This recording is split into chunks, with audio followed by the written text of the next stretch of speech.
चलिए शुरू करें। ऑनलाइन गाइस क्विकली कंफर्म करेंगे, आवाज स्क्रीन सब ठीक है?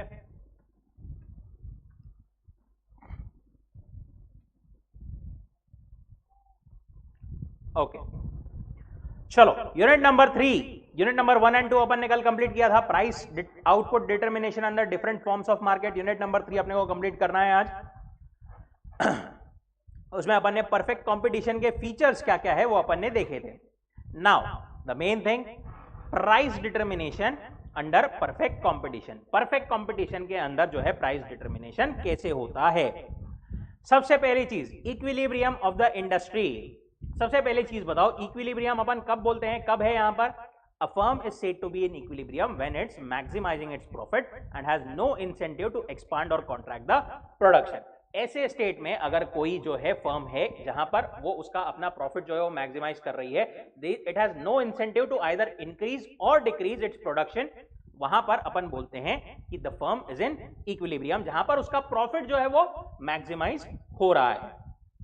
No buyer who would wanted to buy at that price goes dissatisfied, and none of the sellers is dissatisfied that he could not sell the goods. That is, market basically clears, जितनी demand है उतना supply है, जितना supply है उतनी demand है, and there is no excess or shortage in the market. Equilibrium of the firm, ये अपन ने ऊपर जो बात की, that is what, equilibrium of the industry. पूरे इंडस्ट्री के पॉइंट ऑफ व्यू से अपन इक्विलिब्रियम कब बोलते थे? जब वहां पर ओवरऑल मार्केट में demand is equal to supply. अगर अपन बात करें अभी फर्म की, तो फिर वहां पर इक्विलिब्रियम कैसे क्या होता है वो अपने को देखना है। A firm is said to be in equilibrium when its maximises its profit, ये वाली कंडीशन तो सेम ही है, which gives maximum profit to the firm, called equilibrium output. Firms are price takers, firms can not influence the price, they have to accept the price. बरोबर।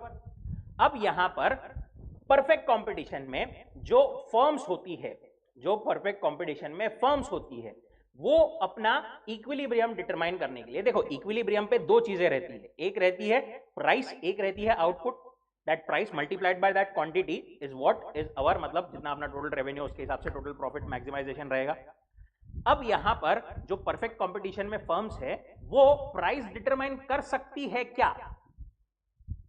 Price जो है यहां पर परफेक्ट कंपटीशन में firms determine कर सकती है क्या? नहीं कर सकती, राइट? वो क्या डिटरमाइन कर सकती है? सिर्फ अपना आउटपुट जो है वो डिटरमाइन कर सकती है। They have to accept the price, जो मार्केट ने सेटअप की है, मार्केट की प्राइस को उसको एक्सेप्ट करना पड़ेगा। आउटपुट उसको कितना प्रोड्यूस करना है और कितना बेचना है, ये जो है वो डिसाइड कर सकती है। अब कौन सा आउटपुट मैं, दैट इज मैं कितना आउटपुट बेचूं, ये पॉइंट डिसाइड करने के लिए दो कंडीशंस इंपॉर्टेंट थी। कौन सी थी वो दो कंडीशंस, याद है क्या?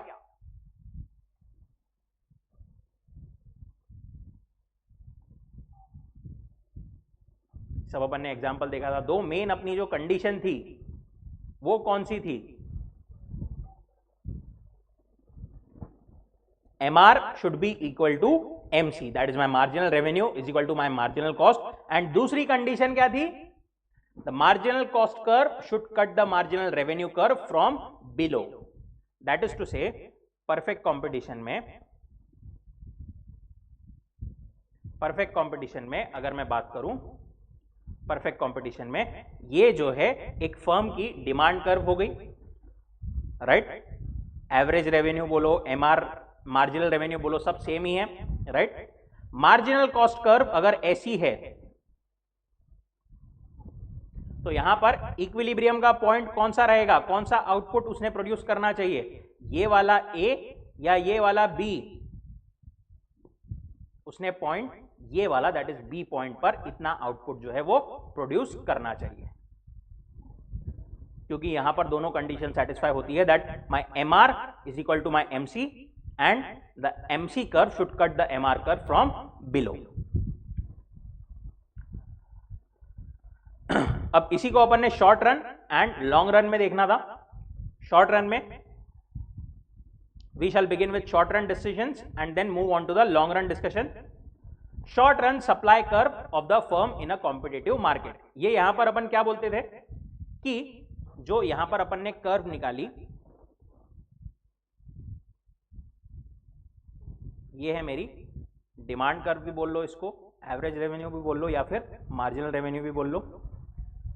यहां पर जो है मेरी एक marginal cost curve. The firm's marginal cost curve, which gives the marginal cost corresponding to each level of output, is nothing but firm's supply curve. ये जो marginal cost curve थी, इसी को अपन क्या बोलते थे? supply curve भी इसको बोल सकते थे। क्यों? क्योंकि अपन इस पॉइंट पर इक्विलिब्रियम डिटरमाइन कर रहे हैं, बरोबर, कि ये जो है मेरा इक्विलिब्रियम का आउटपुट है, और जिस पॉइंट पर basically demand curve and supply curve intersect करती है, वही पॉइंट एक्चुअली इक्विलिब्रियम रहता है, बरोबर। तो इसीलिए अपन मार्जिनल कॉस्ट कर्व को, क्योंकि वो it acts like a supply curve, उसको सप्लाई कर्व भी बोलते थे। Okay, in case of, in this specific case पर यहां पर इसको सप्लाई कर्व अपन कब बोल पाते थे, उसमें भी एक कंडीशन थी, ध्यान में है क्या? For prices above the average variable cost. अगर जो प्राइस है मेरी, फॉर एग्जाम्पल वो मेरी प्राइस जो है वो एवरेज वेरिएबल कॉस्ट के नीचे है, मतलब मैं अगर मेरा एवरेज वेरिएबल कॉस्ट भी जो है कवर नहीं कर पा रहा हूं, तो उस केस में तो फर्म ऑपरेट ही नहीं करेगी ना रे, बरोबर। उस पॉइंट पर तो फर्म जो है शट डाउन कर देगी। तो मार्जिनल कॉस्ट को अपन सप्लाई कर्व बोल सकते हैं only when it is basically this point, ये जो अपन इक्विलिब्रियम का पॉइंट बोल रहे हैं, this is above the average variable cost curve, or we can say marginal cost curve can be treated as supply curve only when the equilibrium is above the what we can say average variable cost. Thus in perfect competitions, firm's marginal cost curve above the AVC has the identical shape of the firm's supply curve. Obviously अपन एकदम अभी detail में सारे logics में नहीं जा सकते, being revision, कुछ doubt रहे तो आप पूछ सकते हो। Now, can a competitive firm earn profits? क्या कॉम्पिटिटिव फर्म जो है वो प्रॉफिट्स अर्न कर सकती है क्या? शॉर्ट रन की अपन बात कर रहे हैं। शॉर्ट रन में क्या क्या हो सकता है एक फर्म के साथ में, कॉम्पिटिटिव फर्म के साथ में, परफेक्ट कॉम्पिटिशन में? सुपर प्रॉफिट हो सकते हैं क्या? हो सकते हैं। लॉसेस भी हो सकते हैं, और तीसरा क्या था? नॉर्मल प्रॉफिट भी हो सकते हैं शॉर्ट रन में। शॉर्ट रन की अपन बात कर रहे हैं। वर्सेस अगर लॉन्ग रन की बात, चलो लॉन्ग रन की बात में करते हैं। अपने को सुपर नॉर्मल प्रॉफिट कब होता था? When my price is what above my average total cost. अगर एटीसी के ऊपर मेरा ये इक्विलिब्रियम आ रहा है, यहां पर प्राइस यहां पर है और मेरा मार्जिनल कॉस्ट यहां पर एवरेज टोटल कॉस्ट कर्व के ऊपर कहीं पर इंटरसेक्ट कर रहा है, तो मेरा ऊपर का जो एरिया था वो क्या बन जाता था? मेरा सुपर प्रॉफिट बन जाता था। अगर मेरा जो प्राइस है it is just tangent to the average total cost, तो उस केस में क्या होता था? There used to be normal profit, क्योंकि एवरेज टोटल कॉस्ट ही मैं कवर कर रहा हूं। एवरेज टोटल कॉस्ट में if you remember normal profit भी अपन ऐड कर देते थे। एंटरप्रेन्योर का जो नॉर्मल वो एक्सपेक्ट कर रहा है वो अपन ऐड कर देते थे। तो एवरेज टोटल कॉस्ट को के टेंजेंट अगर प्राइस है, तो मतलब अगर अपन एवरेज टोटल कॉस्ट रिकवर कर रहे हैं, उसी पॉइंट पर जो है अपना मार्जिनल कॉस्ट कर्व कट कर रही है एमआर कर्व को, तो वहां पर जो है नॉर्मल प्रॉफिट्स हो सकते थे। और तीसरा, अगर एवरेज टोटल कॉस्ट के नीचे अगर अपना प्राइस है, मैं एवरेज टोटल कॉस्ट बोल रहा हूं, एवरेज वेरिएबल कॉस्ट की बात नहीं कर रहे हैं। एवरेज वेरिएबल कॉस्ट के नीचे रहा तो फर्म शट डाउन ही कर देगी, बट एवरेज टोटल कॉस्ट के नीचे कहीं पर है तो there might be losses also. Then यहां पर ये एग्जांपल्स वगैरह सब देखे थे अपन ने। उसके बाद में long run equilibrium of a competitive firm. Long run की अगर अपन बात करें, अगर in short run one or more of the firm's inputs are fixed. एक बात बताओ, लॉन्ग रन में क्या नई फर्म्स मार्केट में आ सकती है क्या? बिल्कुल आ सकती है। शॉर्ट रन में क्या नई फर्म्स मार्केट में आ सकती है या मार्केट से जा सकती है क्या? दोनों पूछ रहा हूं। मार्केट में आ सकती है, जा सकती है, कुछ भी हो सकता है क्या शॉर्ट रन में? नहीं हो सकता। शॉर्ट रन में जो है ना तो फर्म्स आ सकती है ना ही जा सकती है, या फिर फर्म्स को कैपेसिटी बढ़ाना है तो वो भी कुछ भी शॉर्ट रन में नहीं हो सकता। बट लॉन्ग रन में फर्म जो है, फर्म आ भी सकती है नई वाली, फर्म जा भी सकती है एग्जिस्टिंग वाली। उसके वजह से firms are in equilibrium in the long run when they adjust their plant so as to produce minimum point of their long run average total cost curve. ये अगेन वही पॉइंट, यहां पर जो है लॉन्ग रन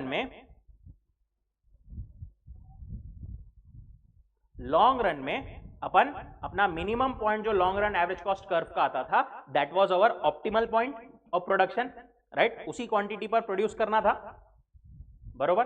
तो that was the optimal point of production. क्या long run में कोई भी फर्म सुपर नॉर्मल प्रॉफिट कमा सकती है क्या? क्या लगता है, सुपर नॉर्मल प्रॉफिट कमा सकती है क्या, हाँ या ना? लॉन्ग रन में परफेक्टली कॉम्पिटिटिव फर्म की बात कर रहे हैं अपन।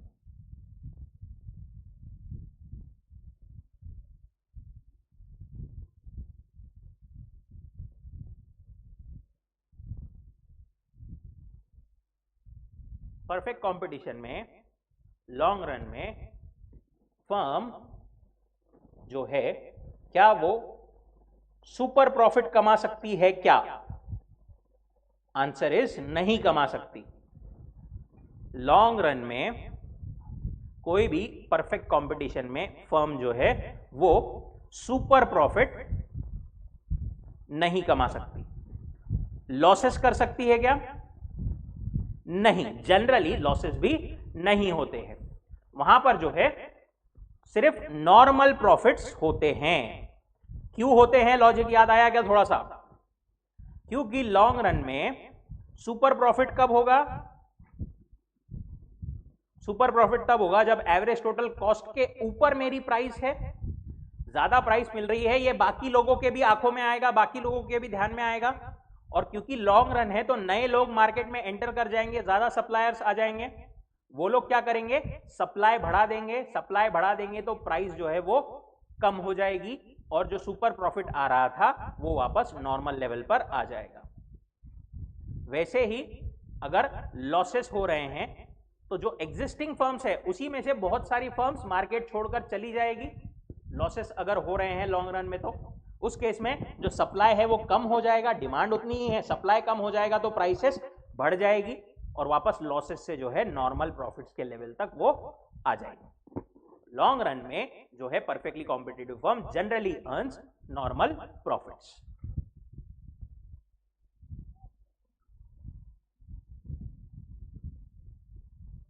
वही सब यहां पर दिया है अपने को, long run average cost curve एक पूरा दिया था, राइट?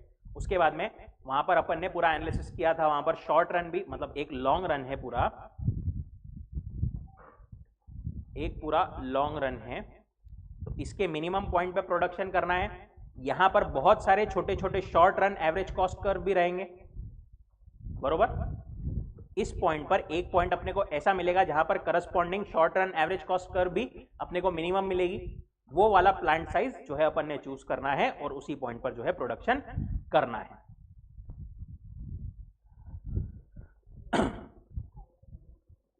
इसी बेसिस पर अपन ने यहां पर एक रिलेशन भी डिराइव किया था कि लॉन्ग रन में the condition for the long run equilibrium of the firm is that marginal cost should be equal to the price and the long run average cost, that is long run marginal cost is equal to long run average cost is equal to price. Long run marginal cost is equal to long run average cost is equal to price, that is we can say also average revenue।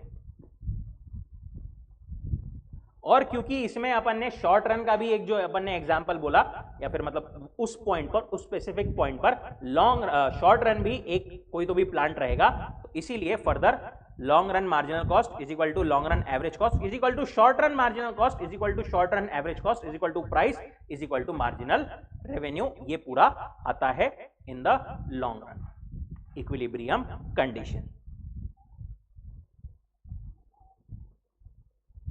समझा क्या? Long run में भी एक long run curve रहेगी, long run average cost curve रहेगी, उसके minimum point को एक कोई long run marginal cost curve cut करेगी, बरोबर? वो मिनिमम पॉइंट पे ही अपने को प्रोडक्शन करना है, उस पॉइंट पर शॉर्ट रन मार्जिनल कॉस्ट भी एक रहेगी, बरोबर? सारे पॉइंट्स का वहां पर जहां पर है इक्विलिब्रियम आएगा। Then long run equilibrium of the industry, अगर अपन बात करें, ये अपन ने बात की long run equilibrium of the firm, now long run equilibrium of the industry. Industry जो है वो इक्विलिब्रियम में कब रहेगी? अच्छा, इसमें एक और पॉइंट छोटा सा ये ध्यान रखना, परफेक्ट कंपटीशन में अगर अपन बात करें तो फर्म की डिमांड कर्व कैसी रहती है, क्विकली बताएंगे सब लोग चैट में। परफेक्ट कंपटीशन में फर्म की डिमांड कर्व कैसी रहती है? Horizontal, correct. परफेक्ट कंपटीशन में फर्म की डिमांड कर्व हॉरिजॉन्टल रहती है, पर अगर अपन बात करें परफेक्ट कंपटीशन इंडस्ट्री की तो उसकी डिमांड कर्व जो है वो जो है डाउनवर्ड स्लोपिंग नॉर्मल रहती है, इंडस्ट्री की पूरी बात करें तो अपन, ठीक है।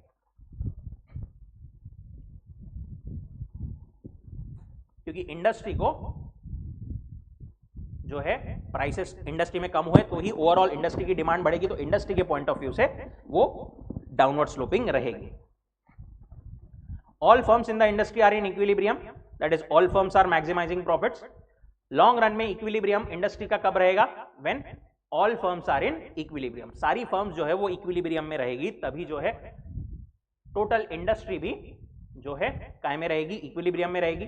कोई फर्म के पास में कोई इंसेंटिव नहीं है आइदर टू एंटर और एग्जिट द इंडस्ट्री, जैसा चल रहा है सबके लिए वैसा ही ठीक है। All firms are earning zero economic profits or we can say earning normal profits. And तीसरा, the price of the product is such that quantity supplied of the industry is equal to the quantity demanded by the consumers. That is industry level पर market clears or we can say demand is equal to supply for the industry. तब अपन बोलेंगे कि long run equilibrium of the industry है। यहाँ पर 3 points है, ये as a 3 condition बन के एमसीक्यू में आ सकती है, ठीक है। कि सारी इंडस्ट्री जो है वो इक्विलिब्रियम में, इंडस्ट्री इक्विलिब्रियम में कब रहेगी? जब उसके इंडस्ट्री के सारे कंस्टिट्यूएंट्स फर्म्स जो है वो इक्विलिब्रियम में रहेंगे। दूसरा, फर्म्स के पास में कोई इंसेंटिव नहीं है बाहर जाने का, या नई फर्म्स के पास में कोई इंसेंटिव नहीं है मार्केट में या फिर इंडस्ट्री में आने का। और तीसरा, overall demand and supply are equal.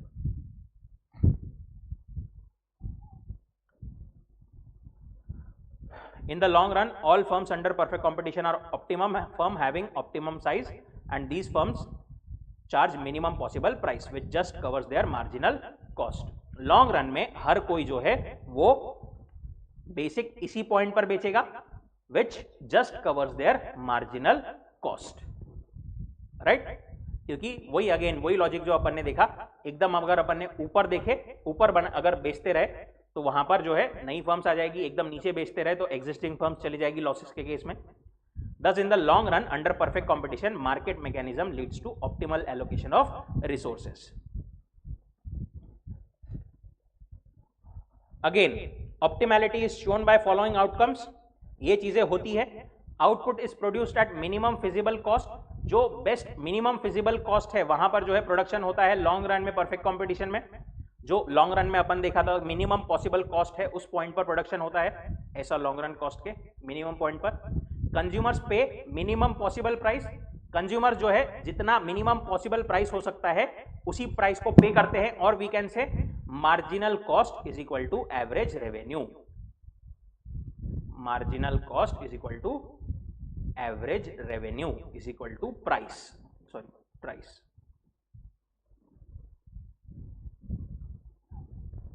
Plant जो है फुल कैपेसिटी पे यूटिलाइजेशन होता है, कोई वेस्टेज नहीं है।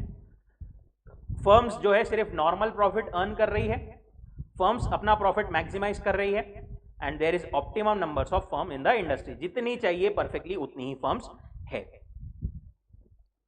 That is long run average revenue is equal to long run marginal revenue is equal to price is equal to long run marginal cost is equal to long run average cost, and there will be optimum allocation of resources. Again perfect competition अपन ने आखिरी में एक point उन्होंने क्या बोला था कि परफेक्ट कंपटीशन एग्जैक्टली ऐसा हो, ये परफेक्टली पॉसिबल नहीं है, it is a myth kind of concept. फिर आए थे अपन मोनोपोली पे। मोनोपोली मतलब क्या था? वन सिंगल सेलर, बस एक ही सेलर है, उसके पास में ही सब कुछ बेचने का पावर है।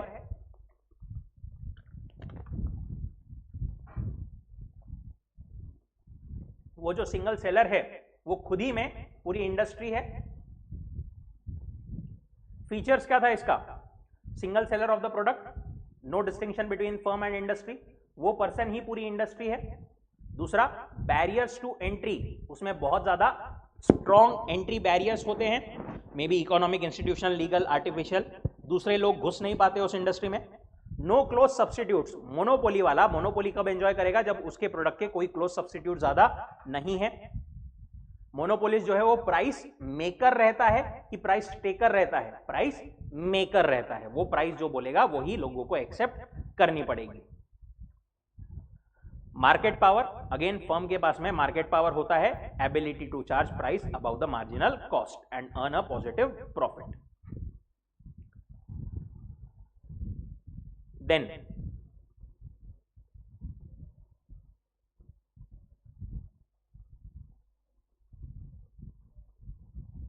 Y do monopolies arise, monopoly क्यों बनती है, मे बी बिकॉज कोई एक स्पेसिफिक स्केर्स रिसोर्स है जिस पर, या फिर इनपुट या टेक्नोलॉजी है जिस पर कोई एक पर्सन का एक्सक्लूसिव स्ट्रेटेजिक कंट्रोल है।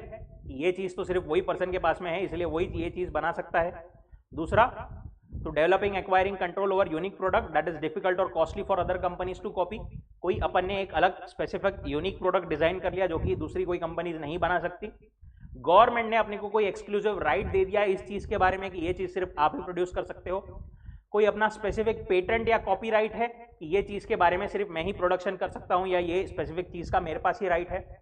बिजनेस कॉम्बिनेशन या कार्टेल, 3-4 लोग मिलकर के एक स्पेसिफिक एक ऑर्गेनाइजेशन बना लेते हैं। ये फॉर्म जो है इलीगल है मोस्ट कंट्रीज में, बट ऐसा बन सकता है कि वो लोग मिल करके अपनी मोनोपोली बना ले वहां पर। Then extremely large startup cost, ऐसी कोई इंडस्ट्रीज हो सकती है जहां पर अब और कोई नया प्लेयर आना भी चाहे तो उसको पहले इन्वेस्टमेंट ही 200, 250, 300 करोड़ करना पड़ता है स्टार्ट करने के लिए, हर किसी के लिए वो पॉसिबल नहीं होता। Then extremely large startup cost, जैसा अपन ने देखा, हो सकता है नेचुरल मोनोपोली आ जाए, या फिर arise when there are large economies of scale, single firm can produce industry's whole output at a lower unit cost than the two firms could।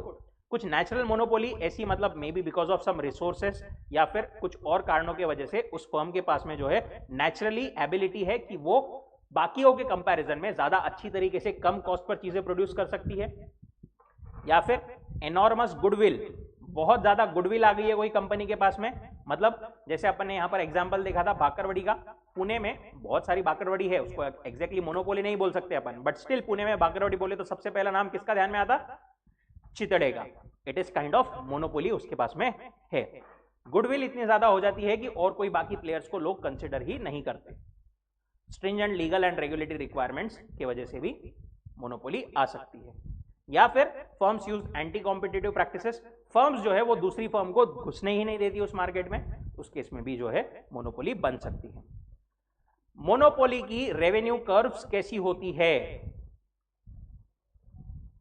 यहां पर देखो, ऊपर अपन ने देखा था इंडस्ट्री अलग फर्म अलग, यहां पर जो है industry and firm are one and the same thing. यहां पर जो है इसकी डिमांड कर्व या फिर मैं बोलूं एवरेज रेवेन्यू कर्व, ये डाउनवर्ड स्लोपिंग रहेगी, है भले ही मोनोपोली उसके पास में, पर उसको भी अगर अपना आउटपुट ज्यादा और बेचना है तो उसको प्राइस कम करनी पड़ेगी ना, बरोबर, तो इसलिए उसका demand curve is downward sloping. और फिर अपन ने एक और देखा था उसका मार्जिनल रेवेन्यू कर्व कैसा होता है, ऐसा, राइट, ज्यादा स्पीड से कम होता है, वो लॉजिक अपन ने देखा था पहले इसमें, पहले यूनिट में, राइट। और एक और चीज यहां पर रिलेशन अपने को एस्टेब्लिश करके दिया था कि जो स्लोप है मार्जिनल रेवेन्यू का वो क्या होता है, 2x the slope of average revenue. ये जो एवरेज रेवेन्यू है उसका 2x स्लोप होता है किसका, मार्जिनल रेवेन्यू का।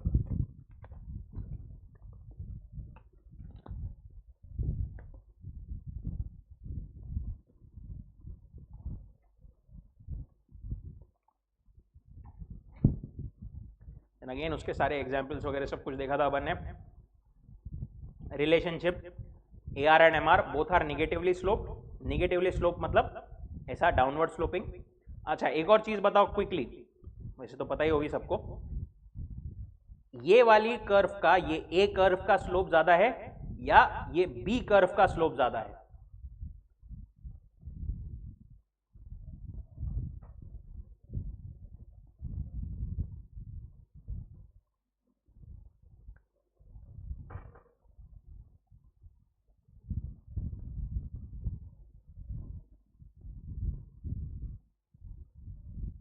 बी कर्व का स्लोप ऑब्वियसली ज्यादा है। वही वो बोल रहे हैं एमआर का curve, slope of MR curve is twice that of AR curve. AR curve पीछे, ये यहां पर एमआर कर्व का स्लोप ज्यादा रहता है। MR curve lies half way between AR curve and Y axis. ये वाई एक्सिस रहती है अपनी, एक्स एक्सिस वाई एक्सिस, ये एआर कर्व, ये एमआर कर्व। तो एमआर कर्व जो है वो इसको वाई एक्सिस और एआर को बीच में से हाफ में डिवाइड करती है, और वी कैन से एमआर का slope is 2x the AR curve.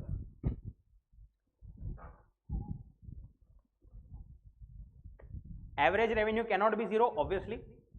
Marginal revenue can be zero, yes definitely it can be zero, और इवन निगेटिव भी रह सकता है मार्जिनल रेवेन्यू। मोनोपोलीज जो है वो दो टाइप की रहती है, एक रहती है सिंपल मोनोपोली जिसमें सारे यूजर्स को सेम प्राइस चार्ज की जाती है, एक रहती है डिस्क्रिमिनेटिंग मोनोपोली जहां पर अलग अलग लोगों को अलग अलग जो है प्राइसेस चार्ज की जाती है, डिस्क्रिमिनेटरी प्राइसेस चार्ज की जाती है। उस पर अपन आएंगे डिटेल में नेक्स्ट सेक्शन में। पहले जो है अपने को प्रॉफिट मैक्सिमाइजेशन इन अ मोनोपोलाइज्ड मार्केट या फिर equilibrium of the monopoly firm देखते हैं। इसका इक्विलिब्रियम कैसे डिटरमाइन होगा? यहां पर भी जो बेसिक कंडीशंस है दे रिमेन द सेम, कि my marginal revenue is equal to my marginal cost and my marginal cost curve cuts the marginal revenue curve from below. Perfect competition में सिर्फ अपने को क्वांटिटी डिटरमाइन करनी थी, price जो है मार्केट खुद ही डिटरमाइन करता था। मोनोपोलिस्ट को जो है दोनों चीजें डिटरमाइन करनी होती है, प्राइस भी और क्वांटिटी भी, राइट। क्या बोलते हैं वो कि प्राइस डिटरमाइन कर लो आप, ये आपका समझ लो मार्जिनल कॉस्ट कर्व है, ये मार्जिनल रेवेन्यू है, इक्विलिब्रियम पॉइंट ये एवरेज रेवेन्यू है। तो मेरा इक्विलिब्रियम का पॉइंट कहां आ गया? ये वाला, से फॉर एग्जांपल पॉइंट ए, ये मैंने क्वांटिटी प्रोड्यूस करनी है इतनी, ये मेरी क्वांटिटी आ गई।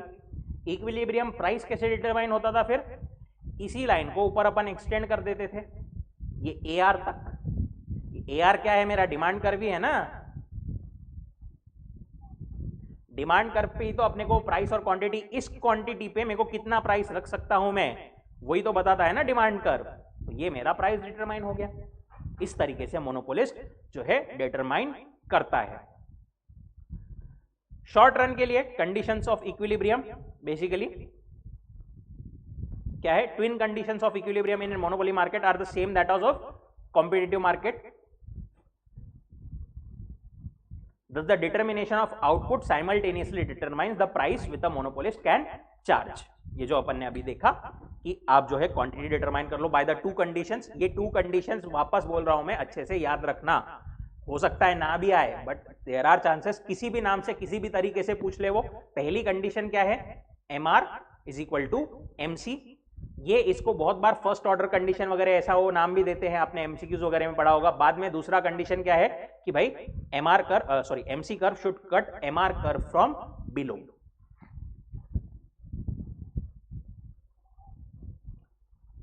देन मोनोपोलिस्ट जो है, मोनोपोलिस्टिक नहीं बात कर रहे हैं, अपन मोनोपोलिस्ट की ही बात कर रहे हैं। मोनोपोलिस्ट जो है क्या वो कभी भी लॉस कर सकता है क्या?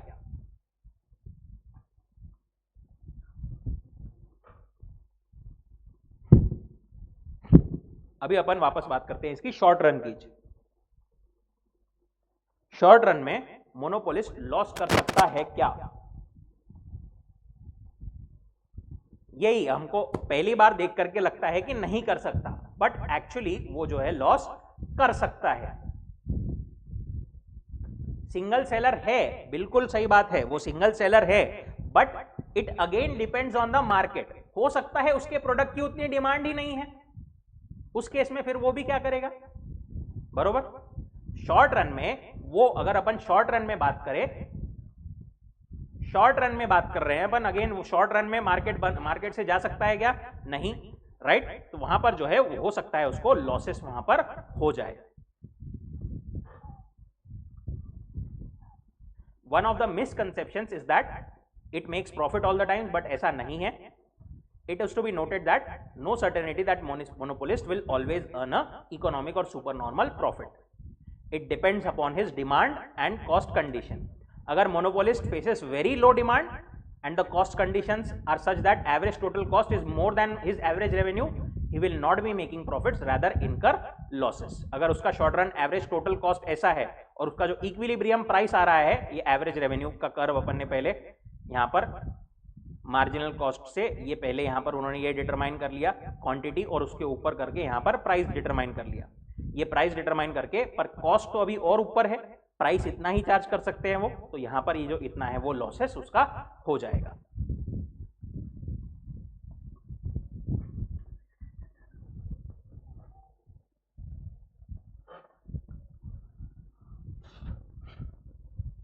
अच्छा, शॉर्ट रन में अपन ने बोला कि वो एकदम इंडस्ट्री से छोड़कर नहीं जा सकता, बट उसके पास में एक ऑप्शन है शॉर्ट रन में, टेम्पररीली वो चाहे तो शट डाउन कर सकता है, राइट?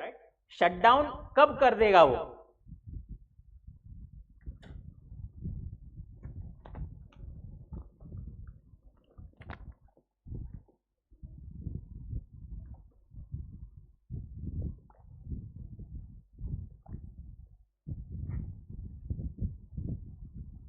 शटडाउन वो कर देगा जब उसकी एवरेज वेरिएबल कॉस्ट भी मीट नहीं हो रही है। पहले यूनिट में ही पढ़ा था अपन ने, बेसिक्स रिमेन्स द सेम, कि अगर एवरेज वेरिएबल कॉस्ट भी मीट नहीं हो रही है तो मोनोपोलिस्ट जो है वो शॉर्ट रन में टेम्पररीली अभी शटडाउन कर देगा। If he is unable to meet even his average variable cost, he will shut down. Last slide. अब बात करते हैं लॉन्ग रन की। लॉन्ग रन में क्या होगा? लॉन्ग रन पीरियड में क्या होता है generally? Long run is a period long enough to allow monopolist to adjust his plant size.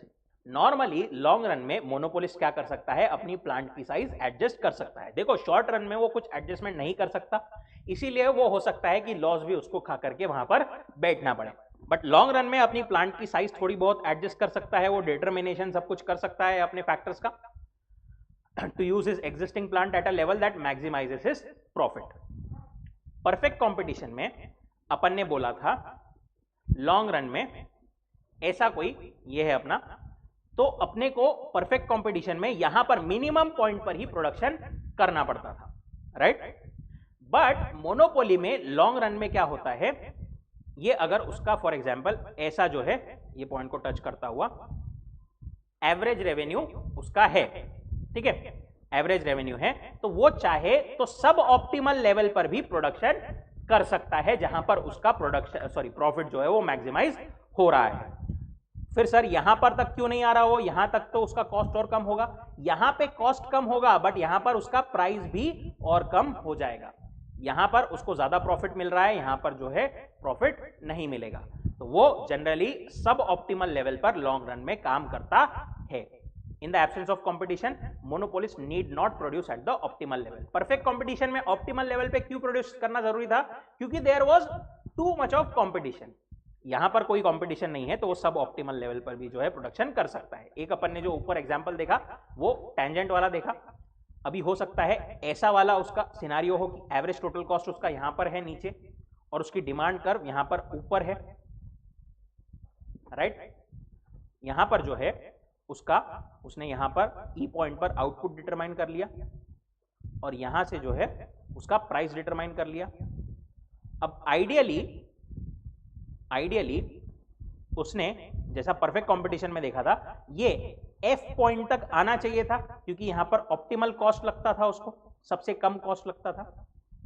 But अगर वो एफ पॉइंट तक आएगा तो उसको एफ पॉइंट तक ये प्राइस जो अभी ए पे है, ये जो ए दिख रहा होगा आपको, ये छोटा सा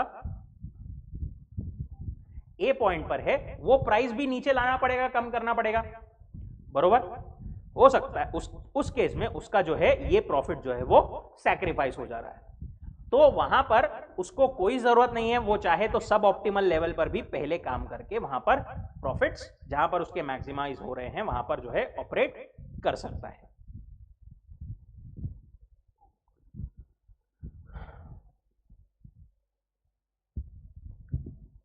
और इसी के वजह से एक पॉइंट क्या था, he will continue to make super normal profits even in the long run.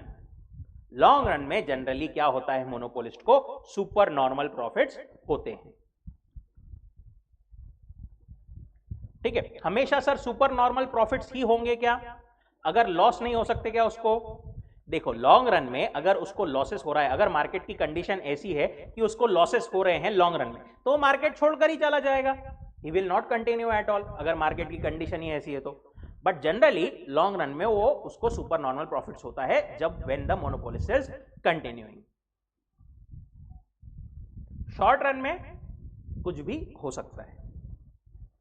Now then comes price discrimination, जो अपन ने बोला मोनोपोली जो है, मोनोपोलिस्ट प्राइस डिस्क्रिमिनेशन कर सकता है।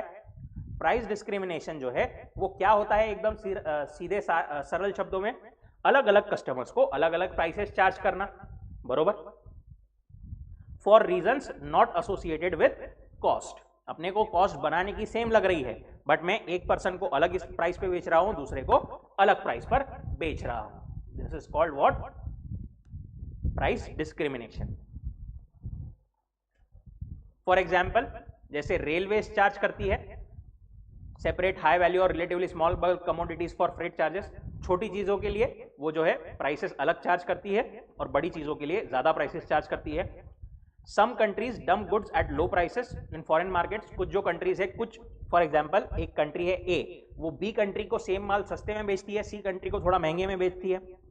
यूनिवर्सिटीज जो है कुछ कुछ अलग स्टूडेंट से, मतलब शाम की अगर ट्यूशन कोई लेता है या फिर शाम की कॉलेज को लेता है, उससे में भी ज्यादा प्राइसेस चार्ज करती है, दूसरों से कम प्राइसेस चार्ज करती है।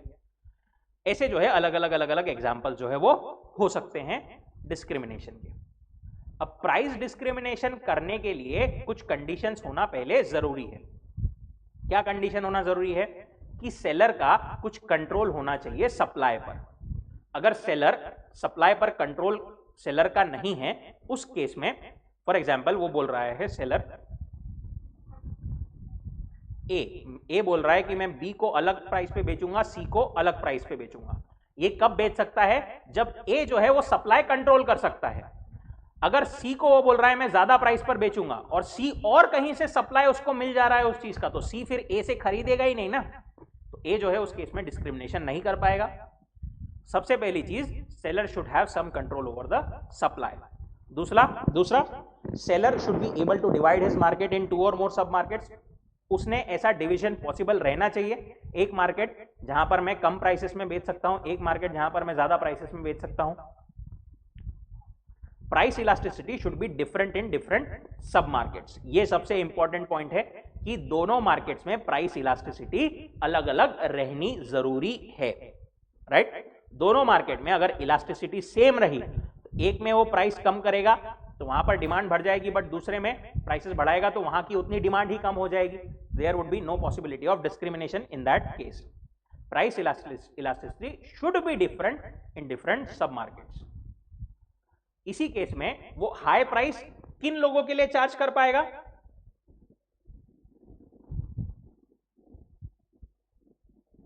जिनकी इलास्टिसिटी कम है प्राइस इलास्टिसिटी, या जिनकी प्राइस इलास्टिसिटी ज्यादा है।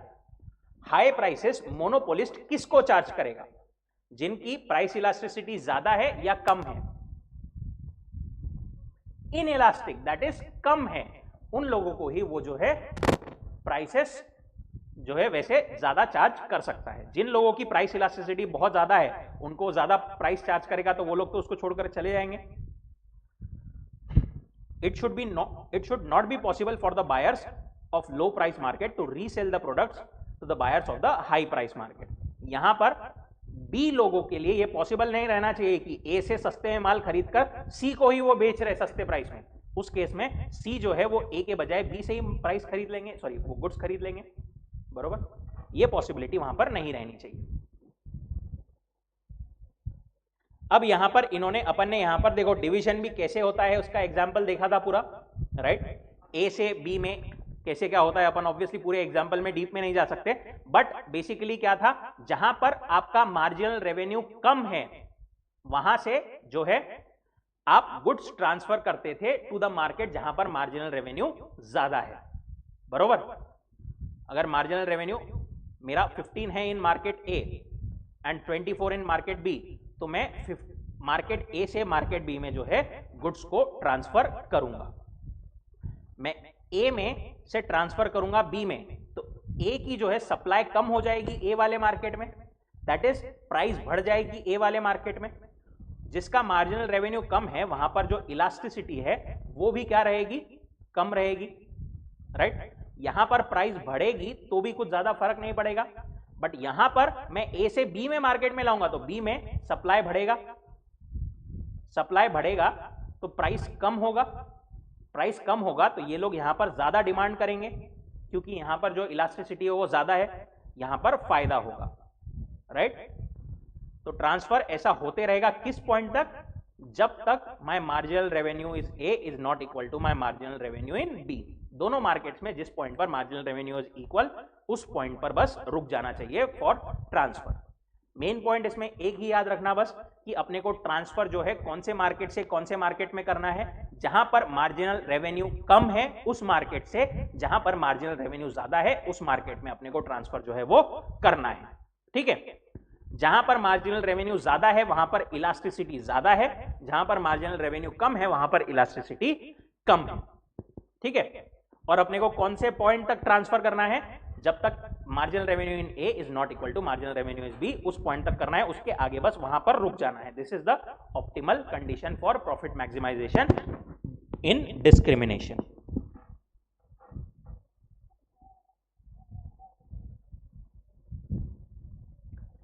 यही सब कुछ वहां पर ऊपर इसमें यहां पर एक्सप्लेन किया गया है।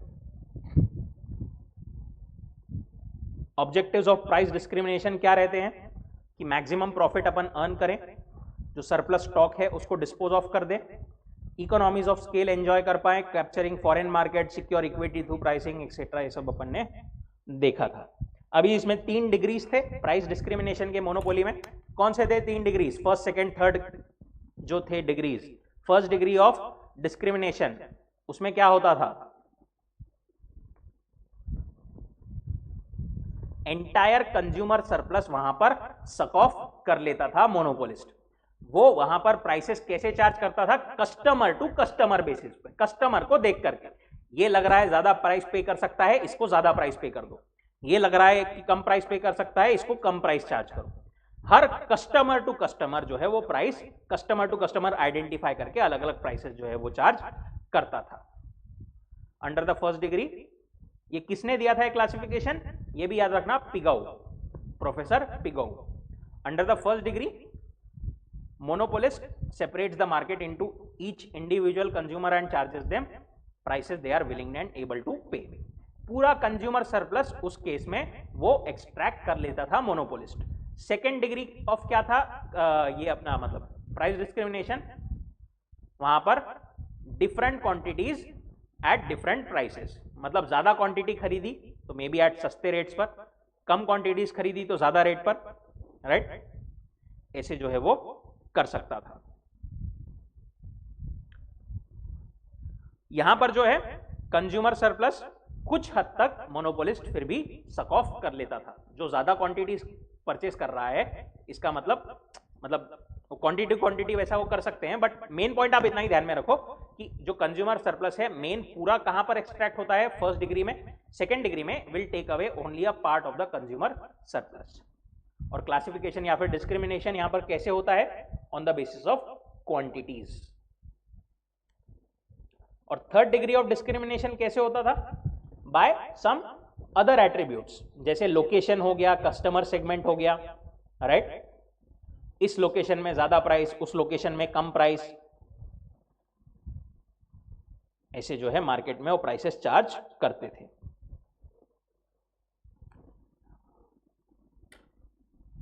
2 मिनट का वाटर ब्रेक लेते हैं, देन वी विल कंटिन्यू।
चलो,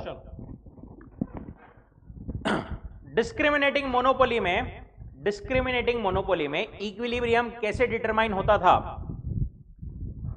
नॉर्मल मोनोपोली में अपन जो है एवरेज रेवेन्यू, मार्जिनल रेवेन्यू और ऐसा यहां पर मार्जिनल कॉस्ट निकाल करके, मार्जिनल रेवेन्यू ऐसा यहां पर पॉइंट लेकर के, इसको प्राइस लेकर के क्वांटिटी अपन डिटरमाइन कर देते थे। डिस्क्रिमिनेटिंग मोनोपोली में भी इसी तरीके से होता है, बस अपने को क्या है, अलग अलग सब मार्केट्स में डिवाइड कर देना है, market A and market B, right. जैसा इन्होंने यहां पर नीचे दिया है अपने को एग्जांपल,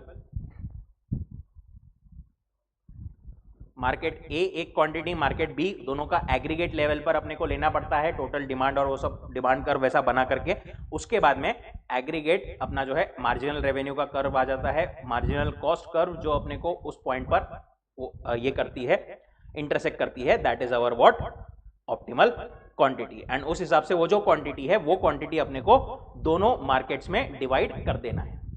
पहले अपन ने मार्केट्स डिवाइड कर लिए, उसके बाद में एग्रीगेट अपना पूरा मार्जिनल रेवेन्यू एंड एवरीथिंग निकाल लिया, अपन ने क्वांटिटी देख ली अपने को कितनी प्रोड्यूस करना है टोटल में, एंड उसके बाद में उस क्वांटिटी को डिवाइड कर दिया with in markets A and B. ये ए एंड बी में डिवीजन कैसे होगा? Again may be trial and error basis पे, पहले ए मार्केट में फिर बी मार्केट में कुछ कुछ क्वांटिटीज अपन दे देंगे, उसके बाद में वहां पर देने के बाद में मार्जिनल रेवेन्यू किस में कम है किस में ज्यादा है उस हिसाब से ट्रांसफर करेंगे, और अल्टीमेटली उस पॉइंट तक अपन ट्रांसफर करेंगे जहां पर marginal revenue in A is equal to marginal revenue in B. ये लॉजिकल पॉइंट ऑफ व्यू से ज्यादा अपने लिए इंपॉर्टेंट है, वैसे ज्यादा कुछ इसमें से क्वेश्चन आए ऐसा एक्सपेक्टेशन कम है, बट स्टिल अपने को बेसिक्स पता रहने चाहिए। To reach the equilibrium in discrimination क्या क्या जरूरी है कि टोटल आउटपुट अपने को कितना है ये पहले डिटरमाइन करना है, टोटल आउटपुट कैसे डिस्ट्रीब्यूट करना है टू सब मार्केट्स में वो देखना है, एंड उस टू सब मार्केट्स में अपन ने आउटपुट डिटरमाइन कर लिया कि वापस उसी लाइन को ऊपर एक्सटेंड करके सब मार्केट्स में भी अपन प्राइस डिटरमाइन कर सकते हैं। जैसे ये टोटल आउटपुट यहां पर इतना OM डिटरमाइन कर लिया, OM1 OM2 ये डिवाइड कर दिया, उसी लाइन को ऊपर एक्सटेंड करके यहां पर प्राइसेस भी रिलेटिव मार्केट्स के अपने को वैसे मिल सकते हैं, मार्जिनल रेवेन्यू को भी अपन वहां पर ट्रांसफर करके वैसे भी निकाल सकते हैं।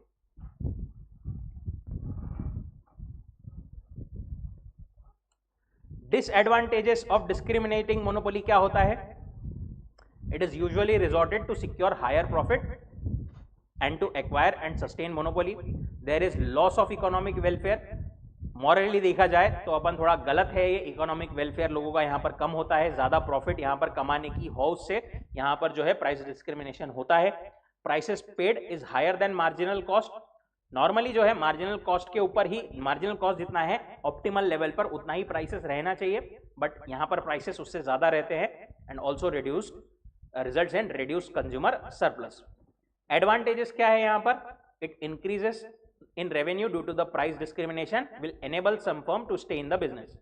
हो सकता है प्राइस डिस्क्रिमिनेशन के वजह से ही फर्म को प्रॉफिट हो रहा है, कहीं कहीं पर वो ज्यादा प्राइसेस में जहां पर बेच पा रही है, उसी वजह से वो फर्म्स टिकी हुई है मोनोपोली फर्म्स मार्केट में। फर्म्स के पास में कैपेसिटी कंस्ट्रेंट्स रहता है कि हर टाइम पर हर किसी को वो जो है ये नहीं कर सकते, सर्व नहीं कर सकते, तो वहां पर पीक टाइम पर हो सकता है वो ज्यादा प्राइसेस चार्ज करें, तो ज्यादा लोग जो पे कर सकते हैं उसी टाइम पर उन्हीं लोगों की डिमांड रहेगी, and accordingly better capacity utilisation हो पाएगा। ऐसे जो है सब वहां पर था। Economic effects of monopoly, monopoly के इफेक्ट्स क्या क्या होते हैं?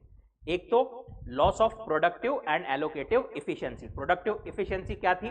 अगेन अब यहां पर अपन लॉजिक्स में नहीं जाते हैं, प्रोडक्टिव इफिशिएंसी थी marginal cost is equal to average cost, that was what my productive efficiency. Allocative efficiency क्या थी? Average revenue is equal to marginal cost और is equal to that price, जो भी अपन बोलते हैं वो जो है एलोकेटिव एफिशिएंसी। तो वो reduces aggregate economic welfare because of loss of productive and allocative efficiency. ये कंडीशंस मोनोपोली में फुलफिल नहीं होती। मोनोपोलिस्ट जो है अपने मन से कोई भी प्राइसेस चार्ज करता है, right? Monopolist can charge substantially higher prices, produce at a lower levels of output than competitive firms. Hello, online आवाज आ रही है क्या? यहां पर इनपुट में क्यों नहीं दिख रहा है? एक सेकंड, आई थिंक मोनोपोलिस्ट जो है एलोकेटिव अपने हिसाब से कुछ भी प्राइसेस चार्ज करते हैं, monopolist can earn economic profits, long run में भी वो क्या कर सकते हैं, economic profits that is super normal profit earn कर सकते हैं, जो कि गलत बात है, ऐसा नहीं होना चाहिए।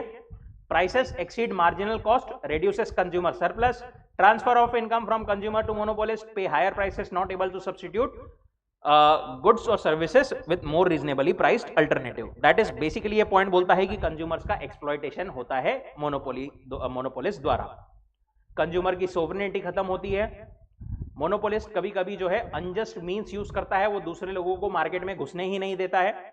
मोनोपोलिस्ट के पास में सब्सटेंशियल फाइनेंशियल रिसोर्सेस होते हैं, जिसके कारण वो क्या करता है, often spending huge amount of money to maintain monopoly situation. वो दूसरों को घुसने नहीं देता है, लोगों को में भी कुछ इन्फ्लुएंशियल लोगों को, पॉलिटिशियन वगैरह को ब्राइब करके में भी दूसरे लोगों को रोकता है कि इन लोगों को मार्केट में घुसने ही मत दो। Monopolist having substantial financial resources, powerful position to influence the political process. Then monopolists do not have necessary incentive to introduce efficient innovations. Monopolist अकेला ही है मार्केट में। परफेक्ट कंपटीशन में बहुत सारे लोग थे, तो लोगों के पास में इनोवेशन करने का वहां पर मोटिवेशन रहता है कि मैं नहीं करूंगा अच्छे से तो दूसरा कोई कर लेगा, राइट। मेरे को एकदम ऑप्टिमल लेवल पर जाना है। यहां पर मोनोपोलिस्ट जो है सब ऑप्टिमल लेवल पर फंक्शन करता है, उसके पास में कोई इनोवेशन करने का मोटिवेशन नहीं है, वो जैसा चाहे अपने मन से ही काम करता है। Then they are able to use monopoly power to lower prices for their suppliers. Suppliers को भी कम प्राइस पे करेगा, क्योंकि अकेला अगर सप्लायर है वो मेन गुड का, तो उसको जो रॉ मटेरियल लग रहा है उसका परचेजर भी वो अकेला ही रहेगा। और economy also suffers from x inefficiency. X efficiency inefficiency देखा था अपन ने कि एक आइडियल क्या होना चाहिए, उसके कंपैरिजन में क्या है, तो एक्स इनएफिशिएंसी जो है इकोनॉमी में ओवरऑल होती है। देन इम्परफेक्ट कंपटीशन देखा था अपन ने, एक imperfect competition that is monopolistic competition, right. There were large number of sellers, बहुत सारे सेलर्स थे। प्रोडक्ट डिफरेंशिएशन थोड़ा बहुत रहता है, बहुत ज्यादा नहीं। डिमांड जो है वो कैसी रहती है, relatively elastic but not perfectly elastic, जैसा परफेक्ट कंपटीशन में रहता है, परफेक्टली इलास्टिक, राइट। यहां पर वो टेक्निक्स यूज करते हैं अपने प्रोडक्ट को थोड़ा बहुत डिफरेंशिएट करने के लिए। हो सकता है डिफरेंशिएशन सही में हो, या फिर वो जबरदस्ती एडवर्टाइजमेंट से बस मेरा प्रोडक्ट अलग है ऐसा बताना चाह रहे हैं, राइट। प्रोडक्ट डिफरेंशिएशन से उनको थोड़ा बहुत एलिमेंट ऑफ मोनोपोली मिलता है, और because of absence of perfect substitutability producer can raise the price of its product knowing he will not lose all the customers. थोड़ा सा एलिमेंट, अगर प्रोडक्ट डिफरेंशिएशन बहुत ज्यादा उन्होंने कर लिया तो थोड़ा सा एलिमेंट मोनोपोली के जैसा आता है, पर एट द सेम टाइम वहां पर बहुत सारे सप्लायर्स होते हैं उसी टाइप के गुड्स के लिए, राइट। तो seller who increases the price will lose some of his customers. Thus वो परफेक्ट कॉम्पिटिशन एंड मोनोपोली का मिला करके एक मोनोपोलिस्टिक कॉम्पिटिशन जो है ये बनता है। Entry and exit from the market is generally free, no price competition. यहां पर जो है कॉम्पिटिटर्स जो है जनरली प्राइस के बेसिस पर कंपटीशन नहीं करते हैं, क्योंकि उनको पता है कि प्राइस में अगर अपन एक दूसरे को कट करेंगे कि मैं, तूने ज्यादा प्राइस, तू कम प्राइस चार्ज कर रहा, मैं तेरे से भी कम करता, मैं तेरे से भी कम करता, ऐसे में सबका नुकसान ही है। तो प्राइस जो है जनरली सब लोग एक नॉर्मल प्राइस रखते हैं, या फिर ऊंची प्राइस जो है वो जनरली रखते हैं, और जो है बाकी दूसरे बेसिस पर वो कंपटीशन करते हैं, जैसे प्रोडक्ट डिफरेंशिएशन एक्सेट्रा एक्सेट्रा। यहां पर अब प्राइस आउटपुट डिटर्मिनेशन कैसे होता है? Again basic conditions remains the same, MC is equal to MR and MC curve cuts the MR curve from below. यहां पर इनका again average revenue would be downward sloping like monopoly, marginal revenue accordingly same रहेगा, right. हो सकता है short run में marginal जो ये है मोनोपोलिस्टिक कॉम्पिटिटिव है, वो हो सकता है शॉर्ट रन में लॉसेस भी करे, हो सकता है सुपर नॉर्मल प्रॉफिट्स भी करे, हो सकता है नॉर्मल प्रॉफिट्स भी करे। अगेन यहां पर परफेक्ट कंपटीशन का वो वाला फीचर आ जाता है कि अगर सुपर नॉर्मल प्रॉफिट करेंगे तो क्या होगा, बाकी के लोग भी इंडस्ट्री में आ जाएंगे। अगर लॉसेस होते रहेंगे तो एग्जिस्टिंग वाले ही चले जाएंगे, एंड अकॉर्डिंगली लॉन्ग रन में जो है वो नॉर्मल प्रॉफिट्स होने लगेंगे। Thus the firms all long run all the firms under monopolistic competition will earn normal profits only। अब वो नॉर्मल प्रॉफिट अर्न कर रहा है, सुपर नॉर्मल प्रॉफिट अर्न कर रहा है, या फिर क्या अर्न कर रहा है, ये जो है शॉर्ट रन की अगर अपन बात करें तो it would be determined, short run की बात कर रहे हैं अपन, तो वो कैसे डिटरमाइन होगा, अगेन एवरेज कॉस्ट के कौन से लेवल पे, एवरेज कॉस्ट के अगर ऊपर है प्राइस जो है वो, तो उस केस में सुपर प्रॉफिट्स, एवरेज कॉस्ट के अगर नीचे है तो लॉसेस रहेंगे, और एवरेज कॉस्ट के जस्ट टेंजेंट है तो उस केस में there would be what, normal profits. एक और चीज यहां पर जो लॉन्ग रन में वो बोलते थे मोनोपोलिस्टिक कंपटीशन में, वो क्या बोलते थे कि यहां पर जनरली क्या होता है, long run average cost curve कुछ तो ऐसी दिखती है, ऑप्टिमल पॉइंट ये होता है, बट मोनोपोलिस्टिक कंपटीशन में जो एवरेज रेवेन्यू कर्व ऐसी जाती है कुछ तो भी, वो long run average cost curve के फॉलिंग पार्ट को टेंजेंट रहती है। किसको टेंजेंट रहती है, फॉलिंग पार्ट को जो है वो टेंजेंट रहती है। इसी पॉइंट पर जो है प्रोडक्शन होता है, दैट इज सब ऑप्टिमल लेवल पर प्रोडक्शन होता है। पर क्यों सर, यहां पर तो मोनोपोलिस्टिक कंपटीशन में एकदम ऑप्टिमल लेवल तक जाना चाहिए। अगेन यहां पर भी लॉजिक वही मोनोपोली के जैसा कि यहां पर वो नीचे आएंगे, अगर यहां तक कॉस्ट वो यहां तक कम करेंगे तो उनको जो है प्राइस भी काफी कम करना पड़ेगा। अगर ये वाली क्वांटिटी वो प्रोड्यूस करेंगे तो उनको प्राइस जो है वो बहुत ज्यादा कम करना पड़ जाएगा, जिसकी वजह से उनका प्रॉफिट की अपॉर्चुनिटी सब कुछ जो है वो चली जाएगी।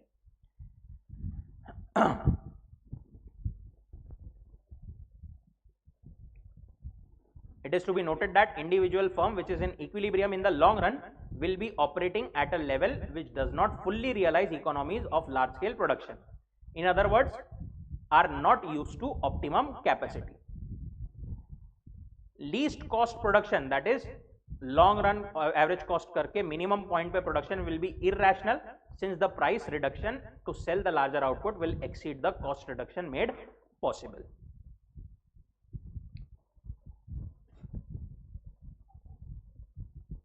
Then perfect competition, monopoly and monopolistic के जो अपन ने पढ़े उसी बेसिस पर डिफरेंसेस अपने को पूरे दिए हुए थे, एक बार उसको क्विकली आप लोग रिव्यू कर लीजिएगा। लास्ट फॉर्म था अपना ओलिगोपोली। ओलिगोपोली में क्या होता था, ओलिगोपोली मार्केट पहले तो कैसा था, कितने वहां पर सेलर्स थे,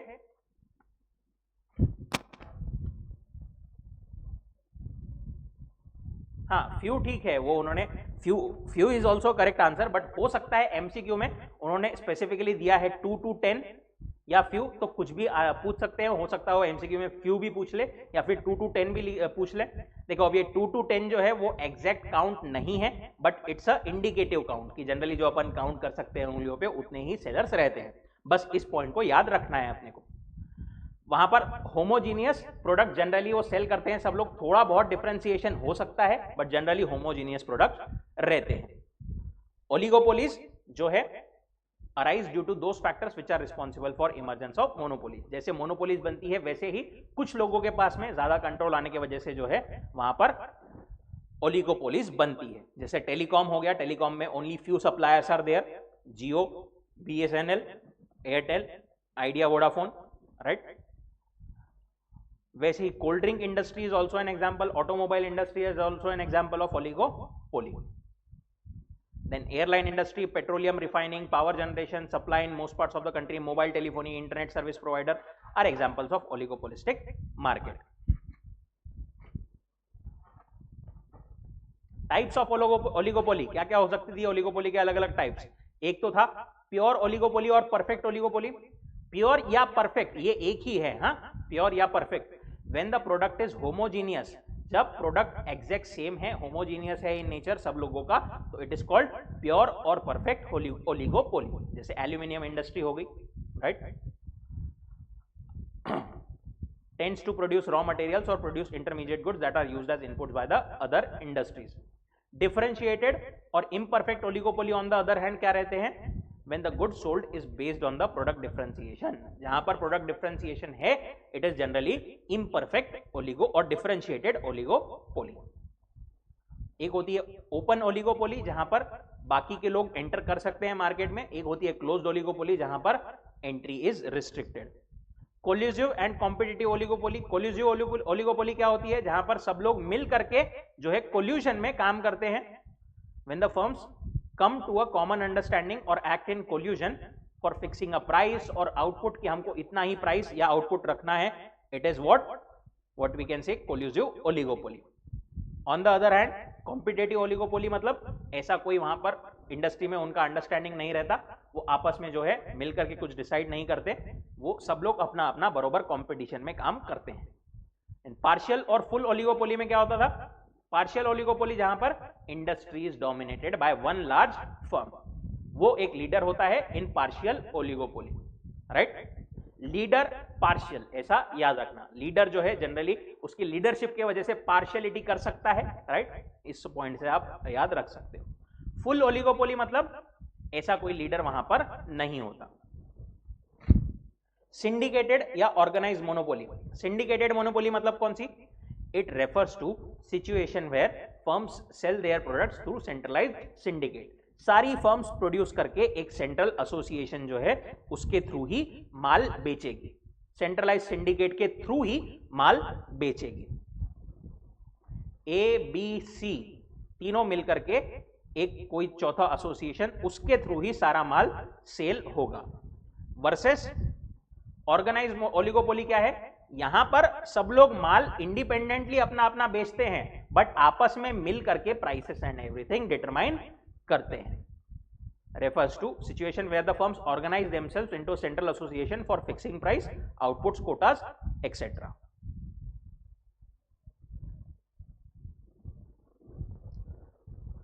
ओलिगोपोली मार्केट के कैरेक्टरिस्टिक्स क्या थे?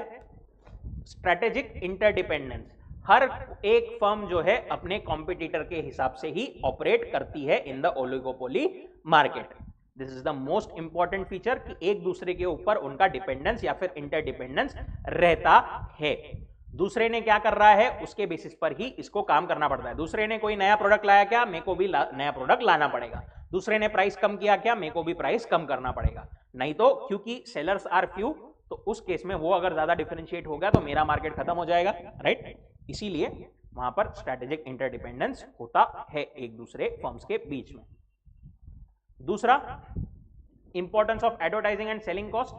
अगेन यहां पर भी जो लोग हैं, जो फर्म्स है, वो जानती है कि अपन एक दूसरे के अगेंस्ट अगर प्राइस वॉर्स में जाएंगे, वो कम प्राइस, फिर मैं कम प्राइस, फिर वो उससे भी कम प्राइस ऐसा चार्ज करेगा, तो उसमें ओवरऑल सबका नुकसान है अल्टीमेटली। उससे बेटर है प्राइसेस पे अपन वॉर नहीं करते, अपन करते हैं अपना प्रोडक्ट कुछ तो भी डिफरेंट एडवर्टाइज करके, कुछ डिफरेंट ज्यादा अपना मार्केट बढ़ा करके अपन ट्राई करते हैं बेचने का। Then group behaviour. अगेन ये जो ओलिगोपोली मार्केट है, थियरी ऑफ ओलिगोपोली है, it is about the group behaviour कि ओवरऑल जो है वो ग्रुप कैसे बिहेव करता है साथ में एक दूसरे के एक्शंस के ऊपर। इंडिविजुअल फर्म की बात यहां पर मतलब नहीं, कंपैरेटिवली पूरे जो है ग्रुप का behaviour determines the oligopoly market. Each oligopolist closely watches the business behaviour of the other and it designs move on the assumptions and how they behave और आर लाइकली टू बिहेव। मैं price कम करूंगा तो दूसरा क्या करेगा, ये सोच करके मेरे को अपना एक्शन जो है वो लेना पड़ेगा। अब यहां पर ओलिगोपोलिस्टिक मार्केट में प्राइस एंड आउटपुट कैसे डिटरमाइन या डिसीजन इसके कैसे होते थे? यहां पर कोई अपने को वो कुछ कर्व या फिर मार्जिनल कॉस्ट वगैरह ये कुछ नहीं होता था। यहां पर वो बोलते हैं कि जो अपने को यहां पर प्राइस डिटरमाइन करने का प्रोसेस है वो इतना ईजी नहीं है, वो इजीली डिटरमाइन नहीं किया जा सकता, क्योंकि इनके पास में, ओलिगोपोली वालों के पास में एक कोई परफेक्ट डिमांड कर्व रहती ही नहीं है। Okay. Large number of competitors characterized by strategic behavior. If the behavior is less competitive, rival firms behave in cooperative manner. Firms will enjoy power and can charge above marginal cost. Now, oligopolistic firm cannot have a sure and determinate demand curve. बरोबर? Demand curve जो है वो shift होती रहती है based on rivals actions. Rival ने क्या action किया है उसकी वजह से खुद की मेरी भी डिमांड कर्व जो है ओवरऑल जो है वो चेंजेस होते रहते हैं। अपन वो किंग डिमांड कर्व आगे देखेंगे, उसमें समझेगा। तो यहां पर जो है इसकी कोई फिक्स्ड डिमांड कर्व कोई भी ओलिगोपोली में अपन नहीं बोल सकते, इसीलिए प्राइस और आउटपुट डिटरमाइन करना इतना इजी नहीं हो सकता या इजी नहीं रह सकता यहां पर ओलिगोपोली में। अब इजी नहीं है पर डिटरमाइन तो कैसे ना कैसे करना पड़ेगा, बेचना है, मार्केट में धंधा करना है, तो बरोबर। इसलिए इकोनॉमिस्ट ने अलग अलग मेथड्स यहां पर दी है कि आप इस तरीके से ऑपरेट कर सकते हो मार्केट में। कैसे? एक तरीका हो सकता है इग्नोर द इंटरडिपेंडेंस। दूसरा क्या करेगा उसकी बात छोड़ दो, अपने को आपको क्या डिसीजन लेना है, एक उसके हिसाब से अभी क्या कंडीशन है उसके हिसाब से अपनी एक डिमांड कर्व बनाओ और उसके हिसाब से ही काम करते जाओ, राइट। वो अभी क्या इक्विलिब्रियम दिख रहा है वो देखो, उसके हिसाब से काम करते जाओ, आगे का क्या होगा वो आगे देखा जाएगा। दूसरा, कुछ इकोनॉमिस्ट बोलते हैं कि ओलिगोपोली मार्केट में आप क्या करो, जैसे कॉर्नॉट ने क्या बोला था, कॉर्नॉट ने बोला था कि firms control variable is output in contrast to the price. Firms के हाथ में जो है वो सिर्फ आउटपुट है कि उसको कितना आउटपुट बेचना करना है, प्राइस जो है वो मार्केट जो है आपको डिटरमाइन करके देता है ओलिगोपोली में, ऐसा कॉर्नॉट का बोलना था। ठीक है, तो आप जो है प्राइस पर फोकस मत करो, आप देखो आपको कितना आउटपुट बेचना है, उसके हिसाब से आप ऑपरेट करो। स्टैकलबर्ग ने क्या बोला था, स्टैकलबर्ग ने बोला था कि leaders commit to an output before the all the firms and rest of the firms follows and choose the outputs to maximize the given leaders output। ये बोलता था कि एक लीडर होता है ओलिगोपोली मार्केट में, वो एक आउटपुट डिटरमाइन करता है, उसके हिसाब से जो है बाकी सारी फर्म्स अपना अपना आउटपुट डिटरमाइन करती है। देन बर्ट्रैंड, इन्होंने क्या बोला था कि फर्म के हाथ में प्राइस है, आउटपुट नहीं है। फर्म के हाथ में प्राइस है, प्राइस वो डिटरमाइन कर सकती है, each firm independently sets the price, उस हिसाब से जैसी आप जितनी क्वांटिटी बेच सकते हैं वो बेच दीजिए। Then third approach क्या है, is that oligopolists enter into an agreement and try to pursue common interest, they jointly act as monopoly organization। एक अप्रोच ये हो सकती है कि सब लोग मिल करके आपस में डिसाइड कर लो कि हम भाई इतना प्रोडक्शन रखेंगे, इतना आउटपुट रखेंगे, एंड उस हिसाब से जो है काम करेंगे, उस हिसाब से prices and output can be fixed jointly collusion से। उस केस में सबका साथ सबका विकास, ये जो है ऐसा पॉइंट हो सकता है। नाउ ये वाली ऐसी ऑर्गेनाइजेशन या फिर ऐसी अरेंजमेंट जनरली जो है इलीगल रहती है, क्योंकि उस केस में 4-5 फर्म्स मिलकर काइंड ऑफ एक मोनोपोली टाइप ही बना लेती है, तो जनरली इसको अवॉइड या फिर रोका जाता है। OPEC is the best example of such type of agreement among oligopolist. इसका बेस्ट एग्जांपल कौन सा है, जो कोल्यूजन करके जो बनाते हैं वो, OPEC is the example, oil organisation of petroleum exporting countries. Then price leadership, price leadership जो है कैसे एस्टैब्लिश की जा सकती है, या फिर जो प्राइस लीडरशिप है वो कैसे होती है in the oligopoly market. One strategy is to adopt to live and let live philosophy. Specifically dominant firm accepts the presence of the fringe firms and sets the price to maximize its profit, taking into account the fringe firms behavior. This is called price leadership by the dominant firm. Another type of leadership is by low cost firm, where price leader sets the price in such a manner that it allows some profits to the followers also। देखो ये क्या बोल रहे हैं, price leadership जो है वो oligopolistic market में कैसे कैसे हो सकती है, या फिर जो प्राइस लीडर है वो कैसे कैसे ऑपरेट कर सकता है। एक स्ट्रैटेजी हो सकती है कि एक जो प्राइस लीडर है वो एक्सेप्ट कर लेता है कि ठीक है मैं प्राइस लीडर हूं, but there are other firms also, live and let live, हम एक दूसरे के बीच में नहीं आएंगे, हम लोग अपना प्राइस डिटरमाइन करेंगे, उन लोगों को जैसा करना है वो करने दो। ठीक है। दूसरा एक हो सकता है कि another type of price leadership is by a low cost firm, जिसको सबसे कम कॉस्ट लग रहा है पूरी इंडस्ट्री में, वो जो है एक प्रॉपर जो है कॉस्ट सेटअप करती है या फिर प्राइस सेटअप करती है, राइट। और वो वाला प्राइस, वो ऐसे प्राइस इस टाइप से सेटअप करती है कि भाई बाकी लोग जो है इंडस्ट्री में उसको फॉलो करेंगे। ठीक है, बाकी लोगों को भी प्रॉफिट हो, इस पॉइंट को ध्यान में रख करके वो प्राइस जो है ओवरऑल मार्केट में सेट करती है और उसको जो है बाकी लोग फॉलो करते हैं। तीसरा, बैरोमेट्रिक प्राइस लीडरशिप, इस पे एक क्वेश्चन आया भी था शायद आपके लास्ट अटेम्प्ट में, I am not sure. Barometric price leadership ये क्या होता है, in which an old experience and largest और most respected firm acts as a leader, assesses condition with regard to demand, cost, competition and makes changes in the price which is the best from viewpoint of all। इस case में एक main leader होता है, बहुत पुराना जो है, बहुत टाइम से जो है मार्केट में, वो जो है पूरे मार्केट को असेस करता है एंड एक जो है प्राइस वो डिटरमाइन करता है। जो लीडर वो प्राइस डिटरमाइन करता है वो जनरली सारे फर्म्स फॉलो करते हैं। इस तरीके से प्राइस लीडरशिप हो सकती है। नाउ प्राइस फिक्सिंग, अगेन जैसा ये लास्ट में बोल रहे हैं कि ये बहुत ट्रिकी है, ओलिगोपोली में ऐसा कोई फिक्स टाइप नहीं है अपने पास कि इस तरीके से ही प्राइस डिटरमाइन होगी, it is a tricky affair in the market. Now kink demand curve, very important topic, छोटा सा टॉपिक, बहुत इजी टॉपिक बट इंपॉर्टेंट है। किंग डिमांड कर्व या किंग डिमांड हाइपोथेसिस क्या बोलता था कि it is observe that in many oligopolistic industries price is sticky और इनफ्लेक्सिबल। प्राइस जो है ना वो काफी रिजिड रहती है, काफी स्टिकी रहती है in the oligopoly market. They change infrequently, जल्दी से वो प्राइसेस चेंज कोई भी ओलिगोपोली में नहीं करता है। क्यों नहीं करता है देखते हैं अपन। Rigidity under oligopoly is the most popular explanation is the kinked demand curve hypothesis. ये rigidity of price क्यों रहती है? Because of kinked demand curve hypothesis. ये किसने दिया था? American economist Paul A. Sweezy, also called Sweezy's model. क्या बोला था इन्होंने कि जो ओलिगोपोली में कभी भी मार्केट की आपकी एक प्राइस पहले से सेट होती है, ठीक है, एक प्राइस आपकी सेट है, ठीक है। अब क्या होता है ओलिगोपोली मार्केट में, जनरली अगर एक फर्म है ए, बाकी और बी सी डी ई और 4-5 फर्म्स हैं, अब ए ने अगर अपनी प्राइस बढ़ा दिया, ठीक है, अपनी प्राइस बढ़ा दिया ना, तो ये बी सी डी ई वाले क्या बोलते हैं, अरे अरे वो प्राइस बढ़ा रहा, बहुत अच्छी बात है, उसको बढ़ाने दे, अपन प्राइस नहीं बढ़ाएंगे, उसको वो प्राइस सिर्फ उसको अकेले को बढ़ाने दे, अपन लोग प्राइस नहीं बढ़ाएंगे, उसकी डिमांड कम हो जाएगी, उसका शेयर भी अपने पास में आ जाएगा। इसके वजह से यहां पर जो है प्राइस बढ़ाने से इसके क्या होता है, जो इसकी कर्व होती है, डिमांड कर्व जो होती है, वो काइंड ऑफ थोड़ी ऐसी बन जाती है, दैट इज इलास्टिक बन जाती है। मतलब उसके थोड़े से प्राइस बढ़ाने से भी बाकी लोग क्योंकि प्राइस नहीं बढ़ाते हैं, उसकी बहुत ज्यादा डिमांड कम हो जाती है। ऑन द अदर साइड अगर ए ने प्राइस कम कर दिया, ए ने अगर प्राइस कम कर दिया ना, तो बी सी डी ई भी क्विकली फट से प्राइस चेंज कर देते हैं। वो लोग जो है क्विकली प्राइस जो है फट से चेंज कर देते हैं।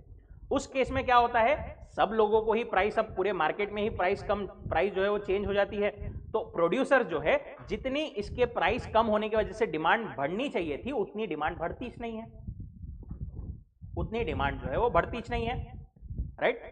Kind of in elastic demand curve हो जाती है बिलो द प्राइस। अगर उसने ए ने कम किया तो वो इन इलास्टिक डिमांड कर्व हो जाती है उसकी, अगर उसने प्राइस बढ़ाया तो वहां पर उसकी प्राइस जो डिमांड कर्व है वो बहुत ज्यादा इलास्टिक हो जाती है।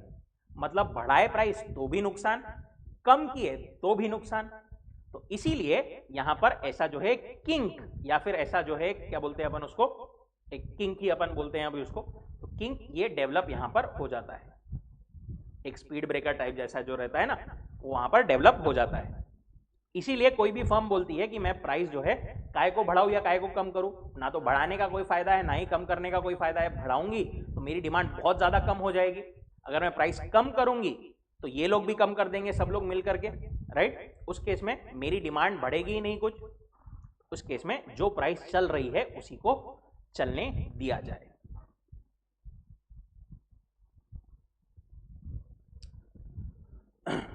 एमसीक्यू आ सकता है कि रेज इन प्राइसेस और rise in prices is not followed generally by competitors in oligopoly, however a reduction in prices by one firm is quickly replicated by the other members or other producers in the oligopoly.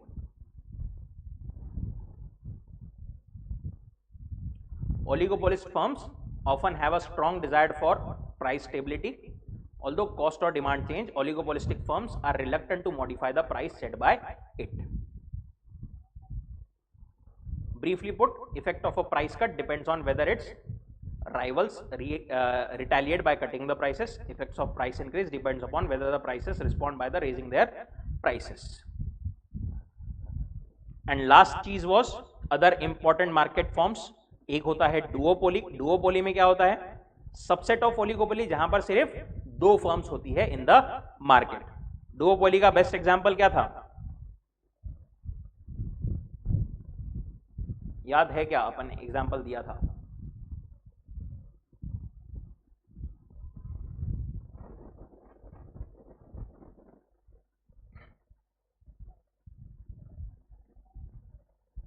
खाना order करते हैं अपन वहां से बहुत बार,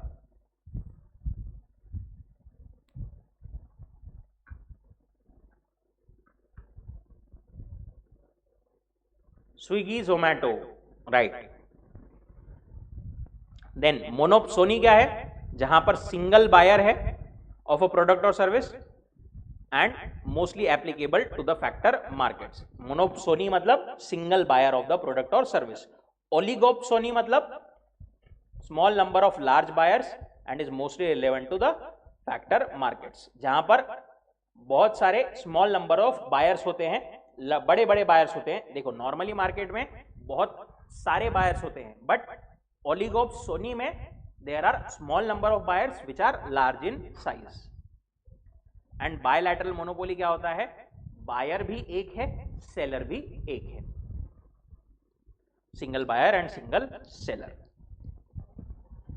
ठीक है, कोई doubt, कोई दिक्कत?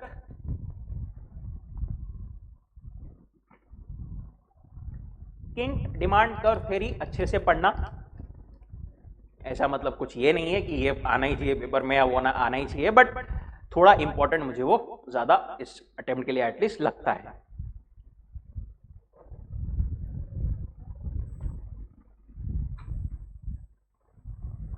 चलिए रुकते हैं यहां पर। Thank you so much.